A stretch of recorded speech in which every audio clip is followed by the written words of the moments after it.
Bună, numele meu este Mihai și bine ai venit pe canalul meu Ferma pe Biți și Roți. Acesta este al doilea videoclip din seria în care prezint modul în care am construit un dispozitiv de virtual fencing pe care l-am testat aici în fermă. În acest document Excel voi prezenta componentele pe care le-am folosit pentru construcția ultimului prototip testat în anul 2022. Prima componentă este un microcontroller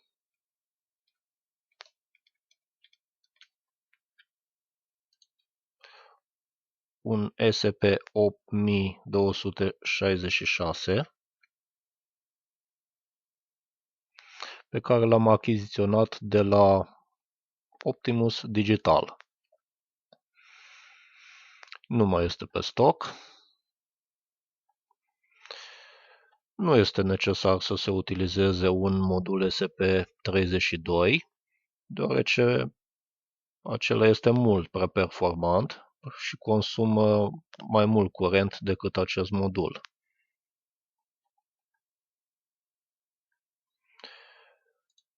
Următorul componentă de pe listă este un modul GPS, achiziționat tot de pe acest site. Vine cu o precizie, spune producătorul, pe o rază de 2,5 metri, dar aceasta poate varia în funcție de cât e de înnorat, dacă acest modul este orientat către cer, dacă nu sunt obstacole în jur, clădiri înalte, acoperișuri din metal, pomi înalți. În câmp deschis se apropie de această rază de 2,5 metri. Următorul componentă din listă este un modul de comunicație radio. Mai exact, am folosit un modul LoRa. De la LoRa e prescurtarea de la Long Range, adică putem să transmitem date puține pe o rază mai mare. În urma testelor efectuate am atins undeva la o distanță de 1,8 km față de emițător. Puteam să transmit date fără să pierd din calitatea acestora. Doar că și aici sunt anumite limitări în funcție de relief, de nivelări, dealuri, văi, clădiri înalte, pomi mai înalți pot să afecteze raza de acțiune, adică raza de comunicare dintre emițător și receptor. Acesta l-am achiziționat de pe site-ul ArduShop. Nici acesta nu mai este pe stoc.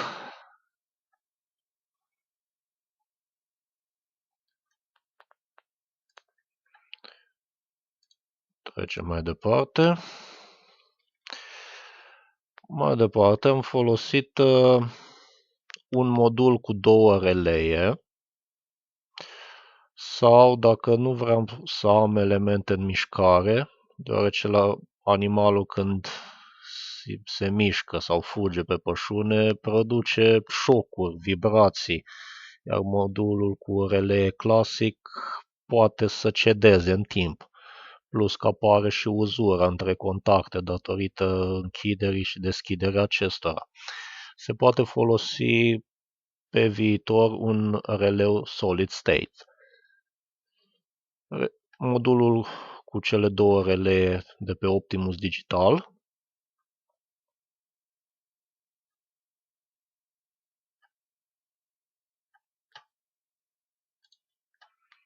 sau modulul de pe ArduShop, acel releu tip solid state. Observ că cel pe 25 de amperi maxim nu mai e pe stoc.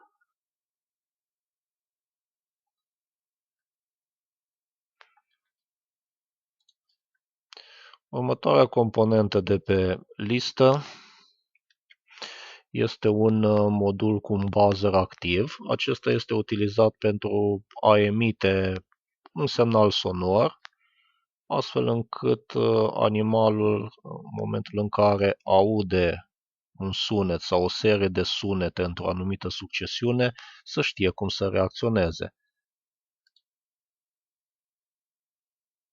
Nici acesta nu mai e pe stoc.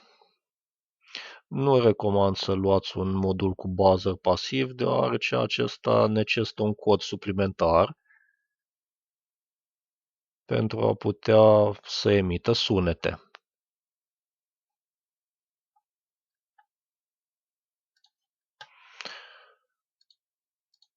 Pe listă mai avem un modul cu încărcător TP4056 cu micro USB pentru bateriile litiu-polimer cu protecție, foarte important, deoarece este un dispozitiv care funcționează pe baterie, mai exact pe baterii cu litiu.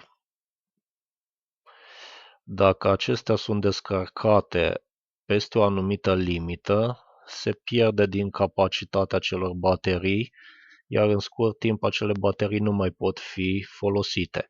Iar dacă sunt încărcate cu mult peste cei 4,2 volți, acestea pot să se supraîncălzească și în cazuri extreme să ia foc. Este achiziționat tot de pe magazinul Optimus Digital. Încă este pe stoc.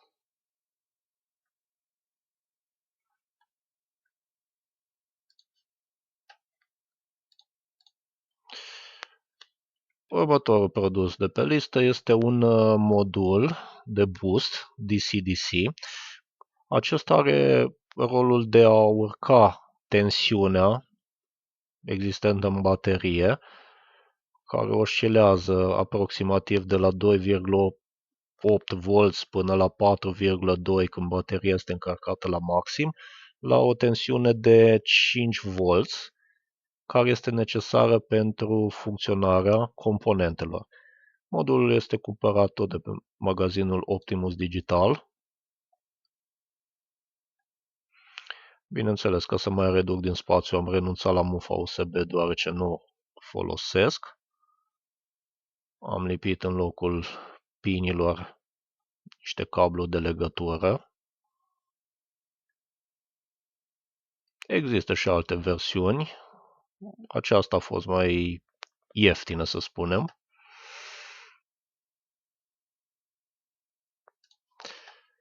Mai departe, pe listă avem modulul generator de înaltă tensiune. Aici în descriere spune că generează 400.000 de kV, dar este enorm de exagerat. După cum am găsit că se pot face testele, se măsoară lungimea arcului care poate să străbată aerul dintre cei doi electrozi. La fiecare 3 mm distanță se presupune că este 1000 de volți. Cu acest modul am reușit să ating poate undeva o distanță de 10 mm. Asta vine spre 3-4 mii de volți. Dar e suficient cât să ofere un mic impuls electric, nu foarte deranjant, nu care să genereze răni, astfel încât animalul să știe că a depășit granița. Durata impulsului, foarte important și asta, durata impulsului am setat-o în faza de antrenament la jumătate de secundă, iar ulterior, după ce animalele s-au obișnuit să recunoască semnalul sonor, am coborât durata undeva la 300 de milisecunde. Deci a treia parte dintr-o secundă aproape.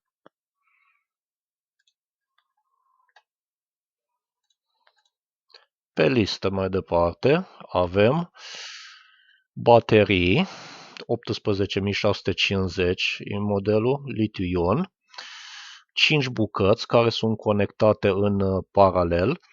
Fiecare din aceste baterii, producătorul preciza că avea o capacitate aproximativ de 2600 de miliamperi. Legate în paralel, vine 2600 ori 5, vine aproximativ 13.000 de miliamperi. În urma testelor era suficient pentru o funcționare cuprinsă între 60-62 de ore. Acestea le-am cumpărat de pe site-ul tme.eu.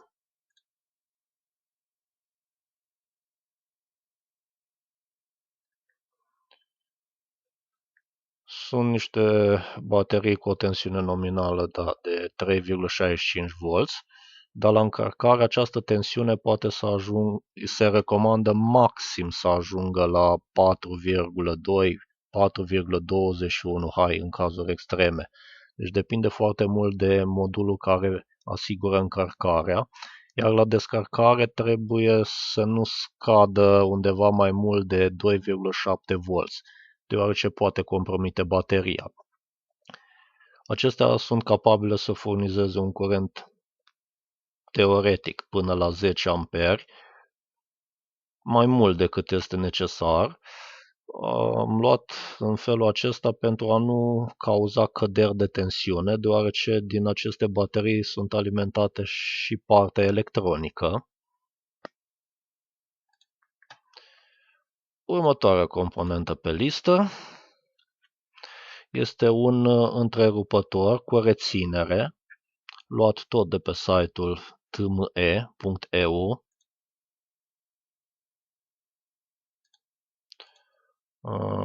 Ce vai cu el aici? Nu e mai valabil link-ul. Hai să-l vedem aici. Îl avem aici. Da, acesta este.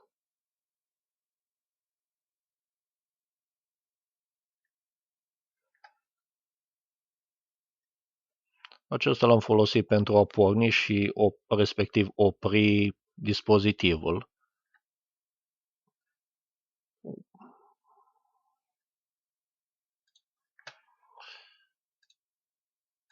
Pe listă mai departe am construit niște circuite imprimate, deoarece la început foloseam niște fiere. Aceste fiere când mergea dispozitivul, când nu mergea dispozitivul și era foarte frustrant și consuma mult timp până când mi-am dat seama de ce. Prima dată acest circuit l-am construit și pe un placaj de test, doar că îmi lua enorm de mult până când trăgeam fierele, le lipeam traseele. Drept urmare, într-o aplicație specializată am construit un model de PCB. Într-una dintre variante am folosit o firmă din România, aceasta. La următoarele variante mi-au spus că nu mai lucrează cu clienți care nu sunt persoane juridice. Drept urmare, trebuie să găsesc o soluție de rezervă. Iar acea soluție a fost apelarea la un producător de circuite imprimate din China. Acesta este JLC PCB. Tot aici la ei am folosit și aplicația pusă la dispoziție, Easy EDA. Este un instrument online, se poate și descărca. Eu am folosit varianta online, varianta standard. Dar cum am construit circuitul imprimat am să arăt într-un alt videoclip mai în detaliu pentru cine e pasionat.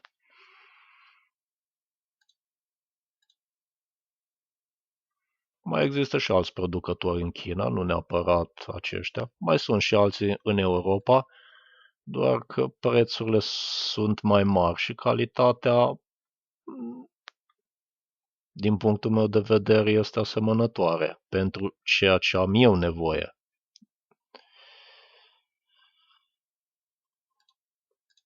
Pe listă mai departe avem o carcasă în care a trebuit să izolăm toate aceste componente, astfel încât să nu pătrundă umiditatea, să le protejeze de șocuri, de lovituri, de izbituri. Carcasa este luată tot de pe site-ul tme.eu și aici e o problemă cu link-ul. Rezolvăm imediat.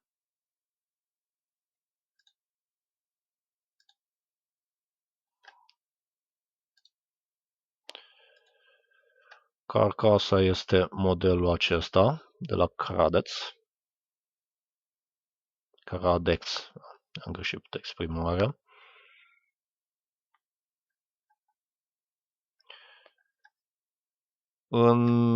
Pe viitor am să explic și de ce am renunțat la panouri solare. Aveam o variantă în care aveam și un panou solar, doar că eficiența acelui panou solar scădea enorm de mult în momentul în care, pe timp de căldură, adică când soarele era mai puternic, animalele se retrăgeau la umbră, iar la umbră panoul nu mai producea așa de mult curent. Iar pe partea de dimineață, în anumite situații, animalele nu erau cu panoul orientat spre soare. Erau poate în partea opusă a soarelui. Drept urmare, cantitatea de energie electrică tindea spre zero. Drept urmare, am renunțat la ultima variantă, la panoul solar. Plus că pentru panoul solar era necesară o protecție suplimentară pentru acesta, să nu pătrundă apa, să reziste la lovituri, deoarece știm, animalele se mai și bat între ele sau se freacă de pomi, de stâlpi, de garduri. Următoarea componentă pe listă sunt o serie de șuruburi, de piulițe, de șaibe folosite pentru a fixa toate aceste componente, astfel încât atunci când sunt supuse unor șocuri, acestea să nu se miște în carcasă, astfel încât dispozitivul să nu mai funcționeze în parametri. Acestea sunt luate tot de pe site-ul tme.eu. Mai departe, pentru a efectua prinderile dintre carcasă și lanț, am folosit un cornier de aluminiu. Știm, aluminiu este bun conducător de electricitate. Cel de cupru, știu, era mai eficient, doar că are un preț. Este acesta. Am să arăt într-un video ulterior în detaliu cum l-am tăiat, găurit, fixat. Mai departe avem lanțul, care l-am cumpărat tot de la Dedeman. Este acesta cu zală de 3,4 mm grosime.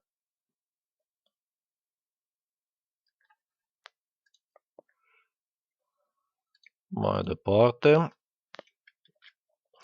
am cumpărat niște carabine pentru a putea fixa mai rapid sau să dau jos mai rapid zgarda de la gâtul animalului fără să folosesc vreo cataramă specială. Acestea care le-am cumpărat sunt cu fixare cu piuliță. Nu le-am luat pe celante cu o camă cu arc, deoarece exista riscul să se desfacă în momentul în care, să spunem, animalul se agăța de vreun pom și atunci pierdea zgarda. În modul acesta consider că va rezista mai mult la gâtul animalului dacă se vor întâmpla astfel de situații.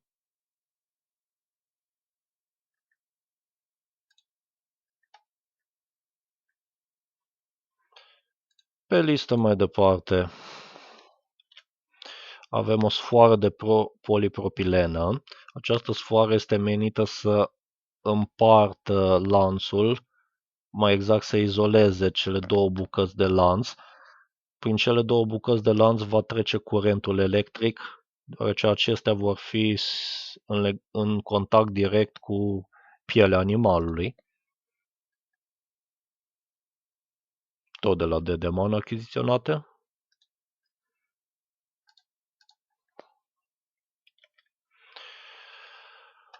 Pentru a putea să fixez toate aceste componente a fost necesar să învăț partea de modelare 3D și de printare 3D. Am să revin pe viitor cu mai multe detalii.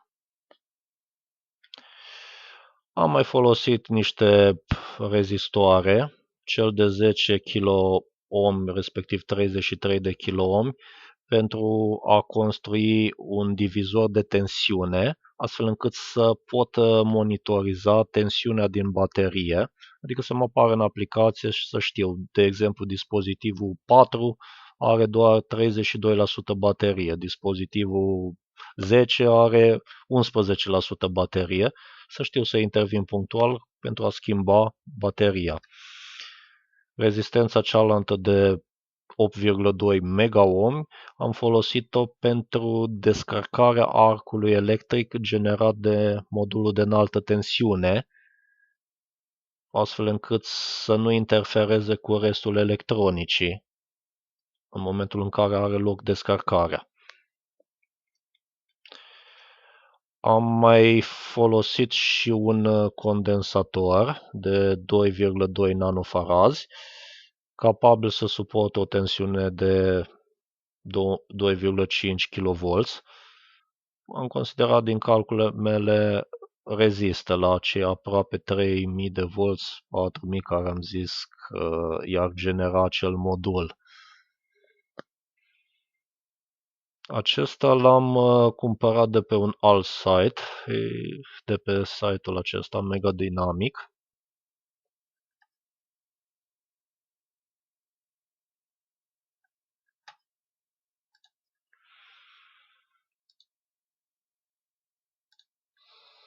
Pe listă mai departe, am cumpărat pentru a putea face conectarea celor 5 baterii în paralel, o mufă de sub nouă, cu 9 pini.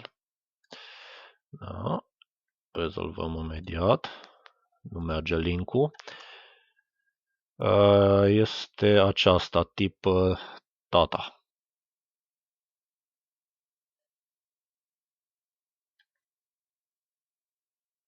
Seamănă, cei care știți, cu conectoarele acelea VGA, numai că acelea sunt cu 15 pini. Asta este cu 9 pini. Sunt 5 baterii, fiecare cu plus și cu minus, deci o să-mi trebuiască în total 10 contacte. Avem 9 pini plus carcasa, care va fi a 10-a. Evident, carcasa a fost prinsă de partea negativă.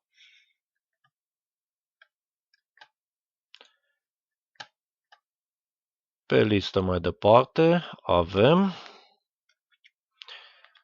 aici am inclus diverse, fiindcă a fost nevoie de cositor pentru bineînțeles, cositor cu flodor, cu flux, ca să pot să fac lipituri de calitate, să nu fie lipituri reci. Mai am folosit cabluri, mai am folosit lipici cald. Pentru confecționarea modulului cu baterie am mai folosit platbandă de nichel, nu platbandă nichelată, deoarece aceea ruginește în timp. Bineînțeles, am avut nevoie și de curent pentru realizarea imprimărilor 3D, pentru lipiri. La acea vreme am ajuns la un cost total de aproape 443 de lei per dispozitiv. În următorul videoclip o să prezint și fizic componentele care le-am descris în lista de mai sus. Până atunci, dacă îți place această idee, distribui-o pentru a putea să-i ajutăm și pe alții să afle. Numai bine!